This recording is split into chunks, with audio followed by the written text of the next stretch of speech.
সন্ধেবেলা হয়ে গেছে, তো কদিন ধরে খুব ফুচকা খেতে ইচ্ছা হচ্ছিল, তো দেখলাম যে ভাই এসেছে, তো ভাইকে বললাম চ না গিয়ে ফুচকা খেয়ে আসি। তো আমাদের পাড়ায় একটা দাদা ফুচকা বানায়, আমাদের বাড়ি থেকে 5 মিনিট লাগে। সেখানে আমি আর ভাই বেরিয়ে পড়লাম, চ টুকটুক করে হেঁটে গিয়ে ফুচকাটা খেয়ে আসি। তো চলো বেরিয়ে পড়েছি, গিয়ে দেখাই মানে তো দাদার দোকানে এসে গেছি। আসার পরে দেখলাম যে অনেকটা ভিড় আছে, তো সামনে একটা মাঠ আছে, তো ওখানে গেছি একটু হাঁটাচলা করতে।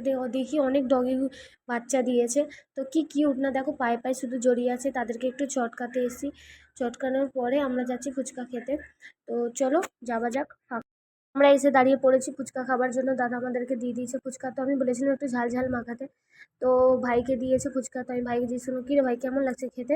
তো ভাই তো ক্যামেরার সামনে লজ্জা পায়, বলতেই পারছে না কেমন লাগছে। আমি বললাম দেখ ক্যামেরাটা এদিকে ঘর, আমি বলছি। তো আমার খেয়ে তো খুবই ভালো লাগলো। আর আজকে মিনি ব্লগটা এতটাই। যদি ভিডিওটা ভালো লাগে লাইক কমেন্ট শেয়ার আর সাবস্ক্রাইব করে দেবে।